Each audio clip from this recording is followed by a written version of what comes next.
수식이와 과식이의 어쩌다 튜튜튜. 안녕하세요. 궁금한 과수원의 수식이입니다. 오늘은 제가 봉봉의 세계에 이어서 평균에 대해 조금 더 자세하게 알려드리려고 왔습니다. 모두 봉봉의 세계 보셨나요?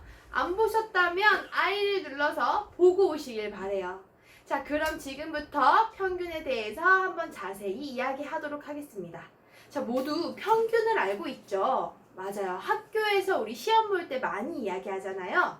그러면은 우리 평균이라고 하는 게 무엇일지 혹시 아나요? 평균이라고 하는 건 어떠한 자료들을 대표적으로 나타내는 값이라고 이야기를 합니다. 그런데 우리는 평균 말고도 대표하는 값을 나타내는 건 중앙값, 최빈값도 있어요. 그래서 오늘 제가 할 건 바로 평균, 그리고 중앙값, 최빈값. 이 세 가지에 대해서 조금 더 자세히 이야기를 해드리려고 해요. 우리는 이 세 가지를 한 번에 뭐라고 부르냐면 바로 대표값이라고 부릅니다. 어떠한 자료를 대표적으로 나타내는 값이라고 해서 흔히 이 세 가지로 쓰인답니다. 그럼 첫 번째 우리 평균에 대해서 한번 이야기를 해볼까요? 평균은 자료가 4개가 있어요. 예를 들어 A점수, B점수, C점수, D점수라고 4개의 점수가 있으면 이 4개의 점수를 모두 더해서 개수로 나누어준 값을 평균이라고 합니다. 그래서 우린 학교에서 시험을 볼 때 평균이라는 단어를 정말 많이 쓰죠. 아, 내가 평균보다 낮구나. 아, 내가 평균보다 높다. 이렇게 이야기를 해요. 그러면서 아이들은 기준치에 따라 내가 잘하는구나, 못하는구나를 생각하게 됩니다. 그리고 이제 두 번째로 중앙값. 모두 중앙값 뭔가 느낌이 오시죠? 아, 중앙에 있는 값이구나.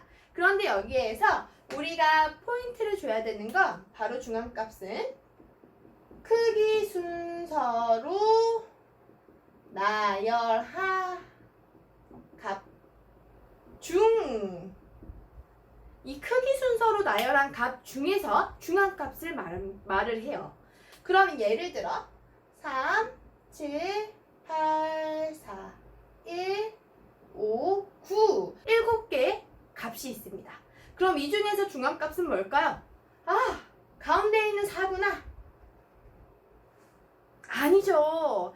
가운데 있는 4는 크기 순서로 나열하지 않아서 이 4는 중앙값이라고 할 수 없어요. 그럼 제가 다시 한번 크기 순서대로 나열을 해볼게요. 7, 8, 9 이때 실제로 중앙값은 4가 아니라 5가 된답니다. 모두 아시겠나요? 자, 그럼 예를 들어서 여기에 갑자기 10이라는 자료가 하나가 더 추가가 됐어요. 그럴 땐 중앙값, 중앙에 있는 게 없는데요? 그럴 땐 이 수들 중에 가운데 있는 두 수를 선택해요. 그럼 이 둘의 평균, 바로 6이 되겠죠? 5와 7을 더해서 2로 나눈 평균, 그 값이 우리는 중앙값이라고 합니다. 그럼 마지막으로 최빈값에 대해서 이야기를 한번 해볼게요. 자, 우리가 최빈값이라고 하는 건 최대 빈도수의 값이라고 이야기를 합니다. 그러면은 우리 이 최빈값은 어떻게 나타낼까요? 한번 이것도 예시로 보여드릴게요. 3, 4, 3, 5, 7, 8, 3. 자, 이 수들 중에서 최빈값은 뭘까요? 바로 3이죠. 왜냐하면 최대 빈도수, 가장 많은 개수가 바로 그 최빈값이 됩니다. 그럼 예를 들어 제가 3, 4, 3, 5, 5, 7, 9. 이렇게 했으면 최빈값은 뭘까요? 없다? 아니에요. 이때는 3도 2개, 5도 2개. 그래서 위에서는 최빈값이 3이었다면 아래에서는 최빈값은 3과 5, 2개가 나옵니다. 자, 또 다른 예로 자, 이때는 최빈값이 몇일까요? 바로 최빈값은 없다.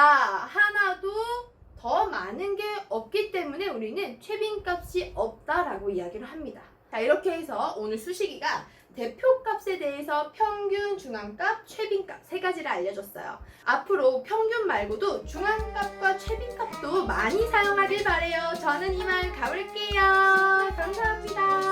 안녕. 어쩌다 튜튜튜